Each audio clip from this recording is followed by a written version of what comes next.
Good day, everybody. This is John Scarborough. I wanted to talk a little bit about some of the stuff I've learned here with the mill. Kind of done a little bit. I haven't done just a huge amount just yet, but I've done a decent amount. I've done 3 9-foot logs, and then I've done several smaller. So they were 9 foot by like 18-inch or something like that, and some of them may have been a little over 20, maybe even, I think one of them might have been 25-inch or something like that. But anyway, so this is the biggest log, not quite the longest, but the biggest one I've done here so far. So we're going to see kind of how it works out. And I've got this mill lifted all the way up, so it's almost 30 on this side, and then that's the small side. I haven't actually measured it, but it's not quite 30 on this side. I did measure it earlier, but I just don't remember exactly what it was. So this blade does not actually raise up 30 inches. So they pretty much do it to where a 30-inch log will sit in there, and then you can cut it right off. So this thing, when this thing says 30-inch by 10 foot, that is a tight fit. Okay. So just keep that in mind. I'm not knocking Woodland Mills at all by that. The one thing I do wish that I would have seen, they did it to where these stops, your 30-inch log, it cannot go past here, right here, no matter what. But these push forward. Okay, meaning that it can't be up to the center of the log. Otherwise, if it's a 30-inch log, otherwise you'll push that log just wrong and it won't quite work. That's what I've seen so far. Like I said, don't hold me to that. I'm pretty sure that that's the case. Just based on some tape measurements. Like, I have not actually run this through the mill, so I'm going to run it through, but I'm going to show y'all over there. Like, you can see that's the blade. You can see the blade guide. Well, I'm not quite pointing at it. That right there. And when you point your finger down, you can tell as I go down, I'm going to start to run into trouble with those limbs and everything, and that's because of where all of this is pushing it out. Now they may have reasons that I don't know as to why that is like that. Personally, I would have liked to seen something taller at the actual 30-inch mark.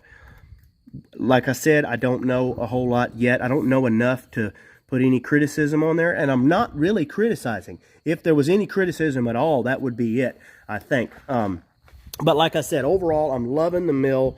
No big, massive problems. Just keep in mind that when you buy the 10-foot, if you are planning on doing a lot of 10-foot logs, you're going to have that exactly 10 foot. You can't really go maybe a little bit over. I haven't actually put a 10 foot in there yet. Like I said, it was the all tape measure stuff. I think maybe you could do like a 10-foot 2 or something like that, you know. But the point is that it's got to be finagled just right. And when you're talking about getting it in there just right, you know, it's close to that blade right there. So it's like it's awful close to all of this. And so anyway, it's just tight. I'm not saying there's anything bad about it at all. I'm just saying, just keep that in mind. That's something I really hadn't given a whole lot of thought. I don't regret buying the mill at all. Not one bit. And I'm not knocking anybody. I'm just saying that is something to keep in mind. And so that's kind of where I'm going to lead into the next thing that I'm wanting to talk about a little bit, is my reasoning for buying the 130 versus the HM126 or the HM122, or I'm not sure if they have any other mills, but any of those other sizes. That's what got me buying the 130 Max. Was I kind of anticipated some of this, but not quite to this extent. I wanted to make sure that I had all the room that I could have, but also this right here. I have to make sure that I cut all of these off flush to get this stuff to fit just right. I got to come in here with a chainsaw, whereas if this was a smaller log, I wouldn't necessarily have to worry about those knots as much. So that's something, like if you were working with a 22 HM122, you would have to, for all of your 22-inch logs, which is still decent-sized lumber, you know, But that's just something you got to keep in mind, that there's going to be more work involved with the processing and things like that. So that was kind of part of my reasoning for that. The big reason for me, and of course, like I said, a big reason, I didn't say this, but a big reason was simply because I wanted to buy the best one that I could afford. And that was kind of part of it, was like, I don't want to look back. I could easily look back with a 22 and be like, man, I wish I would have bought a little bit bigger. I could say I wish I would have bought smaller, but I'm not. So far, I'm not at all. And I'll tell you, the biggest reason is because when you got a bigger mill, you're more likely to get free logs, okay, where people will give you logs. Because, and so far, all I've had, I've cut a few logs off of my place, but I just haven't had, I have not had to go get any log or go buy any logs or anything. I'm getting big logs so far without having to spend any money. Now, I'm not saying it's just going to happen like that for you, and I'm not going to say that it's going to happen like that for me forever. But that was kind of my logic behind buying the bigger mill, is by having something that's able to handle this size capacity, we're more likely to have logs, we're more likely to be able to get access to logs that a lot of people aren't necessarily wanting to do anything with. Like some of these are yard trees, trees that are grown up in people's yards and they're wanting to get rid of them. That's where I got a decent amount of these. There's several log services where they actually, they'll go to, like they work in town and stuff like that. And I've gotten in contact with them, and they've been telling me that they're having to take logs, to good sized logs, to the landfill, and that's just a shame. So it's nice, and they're basically really happy to see that I'm going to be here working on this. So it's nice to see that I've got this, you know, that I've got the ability to get free logs, okay? Whereas if I would have had a smaller mill, there's a pretty good chance that the only logs I would have gotten would be logs that are right around the size that I would probably be having to buy, okay? Now, that's just my experience. I'm not saying that that's the way it's going to happen for everybody, but so far it's happened that way for me. I've gotten several trees from tree services. I've gotten several trees, several trees from the spring storms that have gone through and knocked down trees that were near fences, and they would knock down on top of fences or something. You got to be careful about barbed wire and stuff. So I've gotten access to several really nice trees because of that. So anyway, that was kind of part of my reason for the 130, was just kind of that. And there's several different reasons, but that was one of the big reasons. And so that's something to think about when you get ready to buy your mill. Give it some thought. I'm not saying that you need the HM130, but just give it some thought. How's it going to work out in your area? Maybe even go talk to some of the tree services and stuff and see how willing they would be to be giving you the lumber. And another thought is, do these tree services have ways to load it and stuff? I haven't had to worry about any way to load any trees. All of the trees I've gotten so far have all come from people that have the ability to load these trees. So far I'm getting free lumber, free trees, not free lumber, because I still got to do all the work, which is a lot of work, and that's something I'm going to talk about in just a minute. But it's I've gotten trees that are good lumber and that I haven't had to build something or to haul a tractor out or build something on my trailer to where I can load larger logs. So that's been a big benefit too. And I think a big part of that is because of these larger logs. A lot of the people that have these larger logs that they've lost, they're either tree services or it's on a farm, come off of a fence somewhere, something like that. Part of that could be my contacts, okay? The world kind of runs on contacts, so that could be a big part of it. I could be kind of taking that for granted, okay? So I'm not saying that is going to happen to you. All I'm saying is keep that in mind and maybe go talk to a couple different people before you go buy a mill. See, kind of get an idea from maybe even those tree services. What kind of trees can you expect, okay? Okay, so that's all I'm going to talk about on this so far. Let's talk about just briefly. Like I said, I just wanted to kind of briefly run over some of my experiences and some of my thoughts so far on this. So let's talk about work, all right? It's going to take more work than you might be anticipating, okay?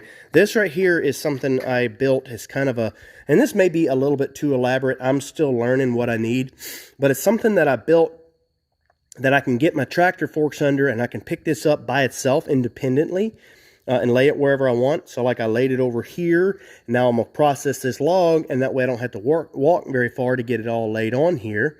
But then also I can then pick this whole thing up and then go move it somewhere and stack from there. So the point is that I'm trying to make with this, you can do whatever you want. There's a lot of different ways to do that. So I'm not telling you how to do that. I'm still trying to figure that out myself. The point is that there's a decent amount of work. Like I'm taking these 4x4s, I'm having to cut up 4x4s just for stacking. And then I'm having to cut up all of these spacers. This up here is just some scrap lumber I've cut for some other little deal. We did some chicken coops and stuff. So that's what that is. But all of these under here are the stickers, I think is what they call them. So I've cut up two 8-foot by 10-foot, 8-foot by 10-inch logs today. That's give or take. They may have been around anywhere from 9 to 12 inches, somewhere in that vicinity. I never actually measured it. But anyway, I ended up getting about an 8x8 cant out of each one of them, okay?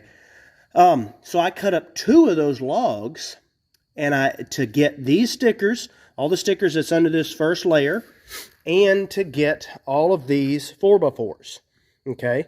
And I got a couple, I did get a little bit of other stuff there. You know, that's not all I got. I got a couple other things. So I got the 4x4s, and then I got these right here, okay? All of these that I used to screw this together. And then there was a few other little things here and there, but nothing that would quite work for what I'm doing. But my point is, it was nothing substantial, okay? So the point is that was two logs that I couldn't use. I can't use anywhere else, and it would probably never get used for anything else. It may even rot on the ground. I'm really hoping that those 4x4s will last me, and that the things down on the bottom will rot, and that the 4x4s will last for quite some time, and I can at least continue to stack.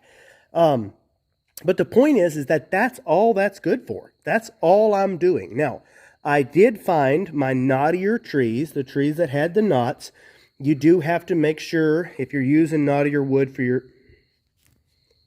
I'm sorry, guys. My battery is dying here, so I am actually going to pause this video and come right back.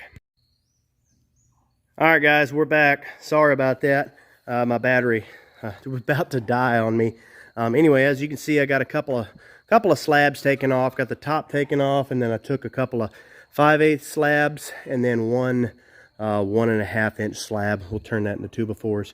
But anyway, so what I was talking about was the labor that you have to do. You know, there's a lot of different things. The labor and the lumber. So that was a decent amount of lumber that had to be processed. Hey, pup. This dog loves to be on camera. Good girl. Good girl. Anyway, that was a decent amount of lumber that had to be processed just so that I can stack some logs.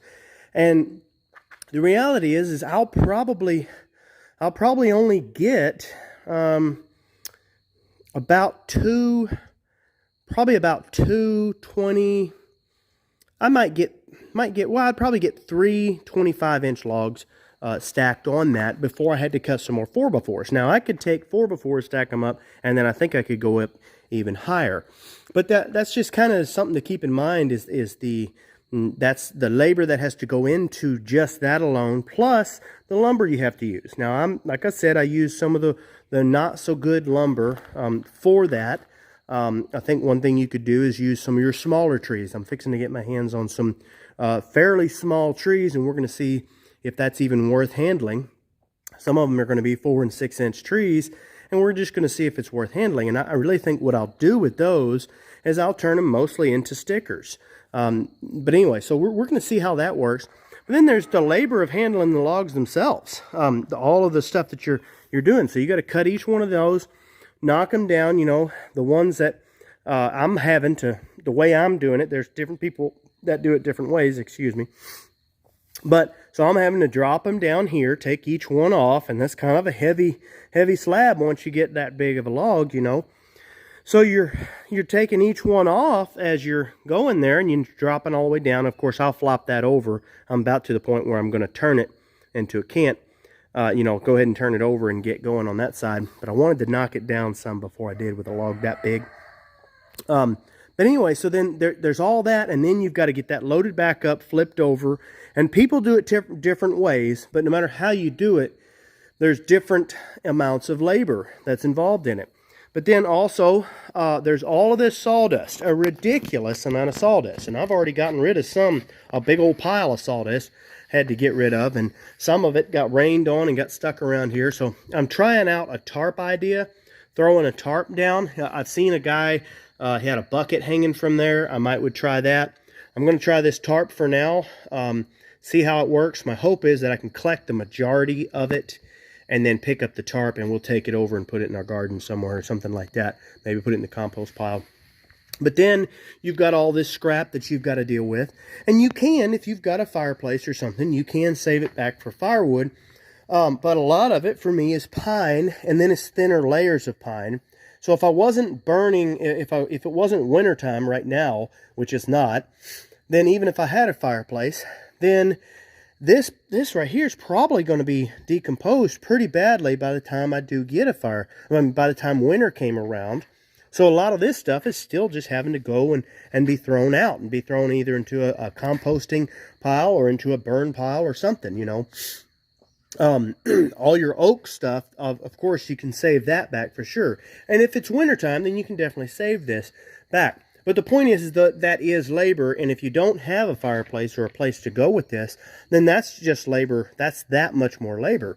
For us, we plan to have a fireplace. We're going to have one in our house, I think, and definitely going to have one here in the shop and stuff like that. Just because I've always liked it. We grew up with one, and then we've got all of this access. So for us, that we'll do that, and so really it's turning part of my work into something, making it almost easier for me. So that is something that you can consider if you're doing that, going that route. But the main thing I'm trying to do is not deter anybody from doing it. I think it's worth it. I enjoy it.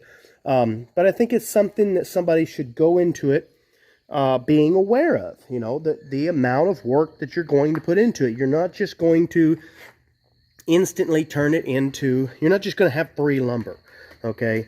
You can get a lot cheaper lumber for yourself, and you can definitely make some money at it, I think, for sure. But then the other cost, of course, is your blades. That's your big cost, I think.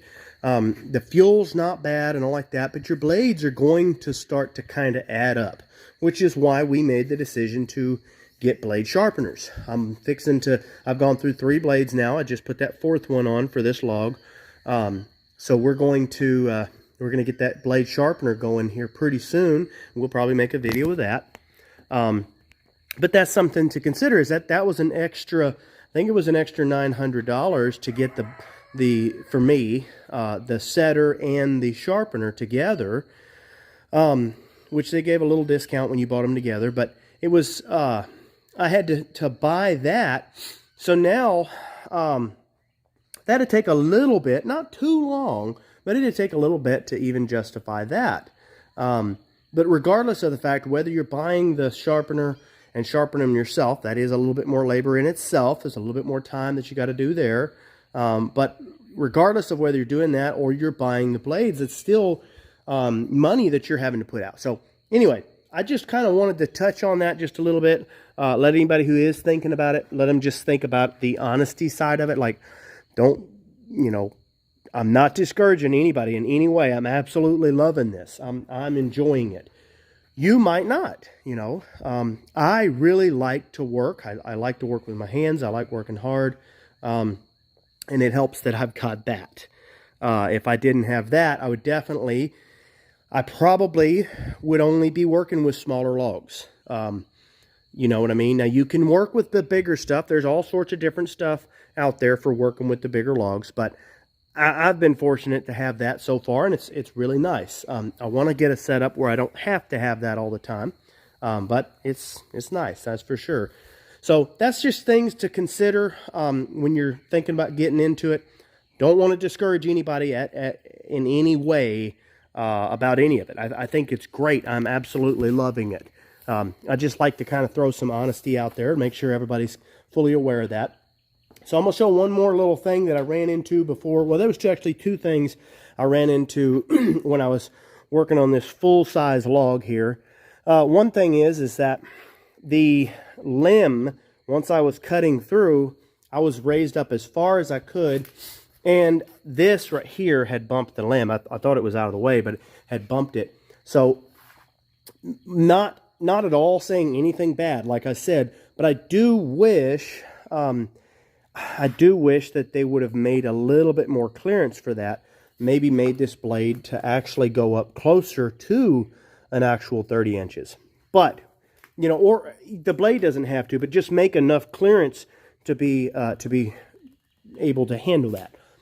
But at the same time, for the money that you're spending on this, I think it's well worth it. And maybe those are the corners they cut in order to make a quality mill, which I believe is a very quality mill, that was more affordable. So if that's what it takes to get that, I'm all for it. So I'm just pointing those things out just so people are aware of them, not to knock the mill in any way.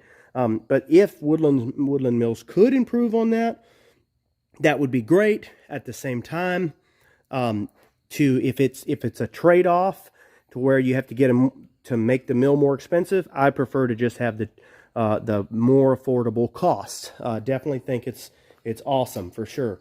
The one thing I did see here that I do wish that somebody maybe would consider doing something different is this right here, this hose. And maybe it's me, like I said, but when you raise this all the way up, and it's not raised all the way up yet, but when you raise it all the way up, if you leave that down, it kinks it, okay? So obviously that's something you just got to think about. Just when you do get ready to raise it up, go ahead and pull that out to the side and bring it up there. But then the other thing is even now that I've dropped down to this height, notice, so this thing's gravity fed, notice that is still lower than this right here. So I've got to bring this saw head down. I've got to keep cutting without water. That's going to make multiple cuts that I've made without water. Now I am spraying it with a spray bottle, but just keep that in mind. And you know, I think that is something that could be improved upon. Then at the same time, maybe it wouldn't be, I mean, I think the way you could improve upon it would be just to raise this tank up higher. But at the same time, maybe that's not the best thing. I mean, you know, I'm not the one who engineered the mill, so I'm not gonna, there's a lot of things that go into engineering.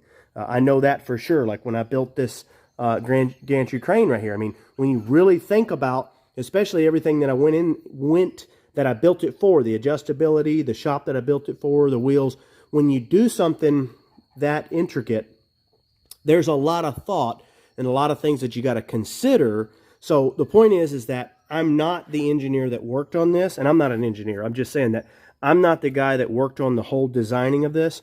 So I'm not knocking it. There may be reasons that I'm not seeing. Okay, I want to make sure that that's understood. But the main thing is I just want y'all to be cautious of it when you first cut your log. You will have a few cuts there that you're not running water on.